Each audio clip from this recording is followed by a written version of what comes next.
Okay, bigyan natin ng follow-up na reaction video mga kapatid. Yung eto na lumantad yung kasunduan, gentlemen's agreement mga kapatid ni dating Pangulong Duterte at saka ni President Xi Jinping ng China. Ang sabi rito mga kapatid mula rito sa GMA7, repair sa BRP Sierra Madre taliwas sa kasunduan ni ex-President Duterte at President Xi Jinping. So bigyan natin 'to ng reaction video and commentary mga kapatid, no? Disclaimer lang for the sake of fair use. Mga kapatid, hindi natin 'to ipine-play ng isang buong diretsyo. Tayo ay supposedly talagang dadaldal, magbibigay ng reaction, commentary mga kapatid, no? Kung gusto ninyong panoorin ang balita, makikita nyo naman 'to sa tawag dito GMA, pero tayo dito kasi mga kapatid, nagbibigay pa tayo ng side comment and reaction video. Para sa mga hindi nakakaintindi ng reaction video, doon na lang po kayo sa balita manood, okay? So, wag na natin patagalin pa, panoorin na natin 'to mga tol. Walang dapat gawing repair sa Sierra Madre. Base sa kasunduan ni na dating Pangulong Rodrigo Duterte at Chinese President Xi Jinping na kinumpirma ni dating presidential spokesperson Harry Roque. Wala Git daw ng dapat National Security Council. Wala daw dapat gawing repair, mga kapatid. Ang katumbas niyan mga tol ay hayaan na lang mabulok. Hayaan na lang mabulok, okey? Hayaan na lang 'yan mag-isang gumuho, mag-self-destruct na lang 'yang barko na 'yan mga tol. Alam naman natin 'yan mga kapatid, eh, kahit naman anong mga building, bahay o establishment, lalo pa kaya barko, nasa gitna ng dagat, stranded, nakasadsad.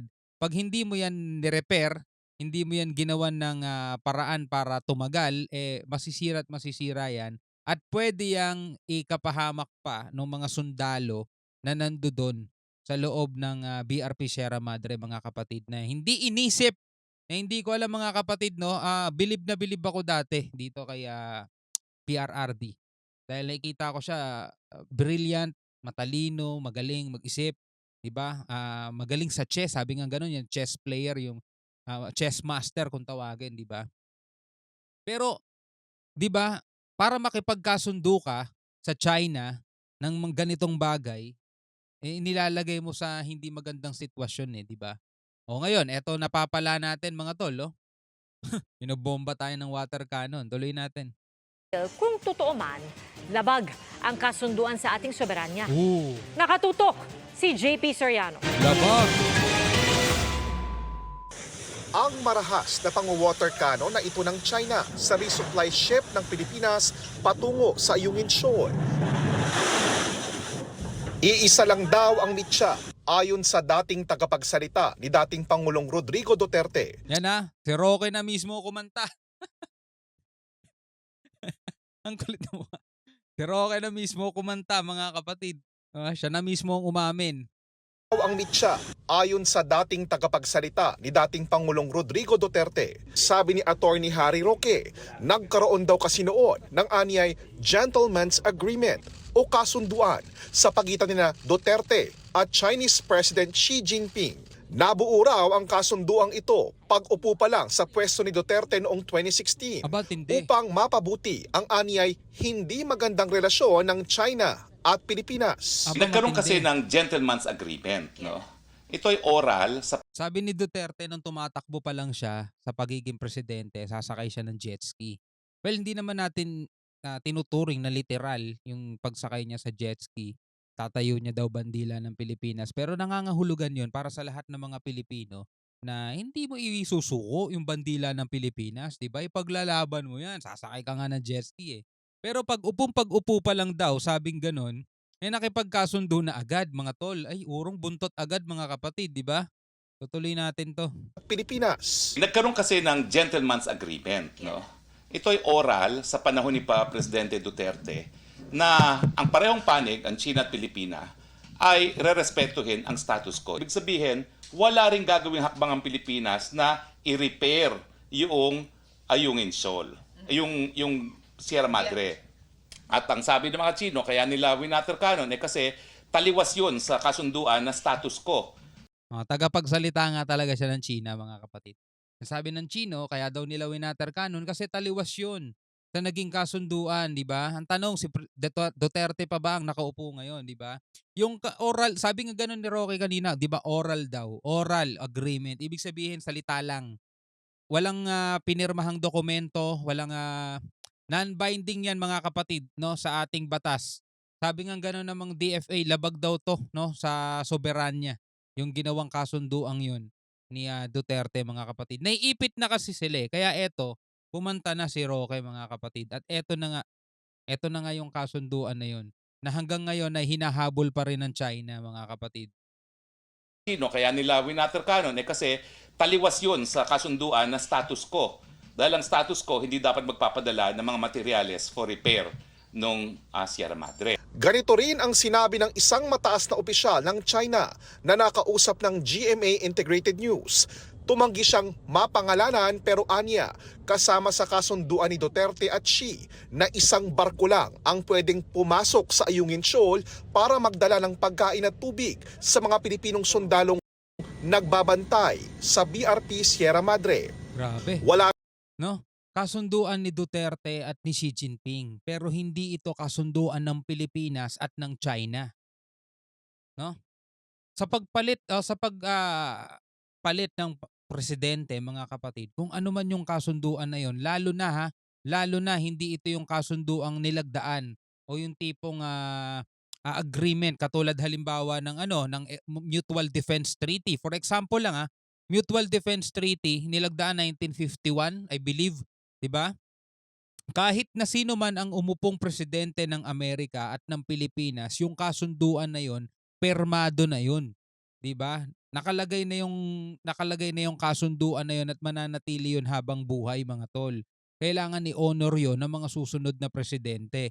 Pero etong gentleman's agreement na to mga tol, bakit to i-honor ni BBM? 'Di ba? Magkaiba sila ng palatuntunan, o magkaiba sila ng pananaw dito sa nangyayari dito sa West Philippine Sea. Hindi lahat ng gentleman's agreement mga kapatid, o yung oral na pinagkasunduan lang ng dalawang lalaki ay susundin o i-honor ng mga susunod na presidente. Kasi hindi naman yan naka-bind sa ating saligang batas mga tol, 'di ba? Kaya nga ibinibigay ka nating example mga kapatid, What if isa sa mga gentleman's agreement na ibinigay ni Duterte, no? What if lang naman 'to.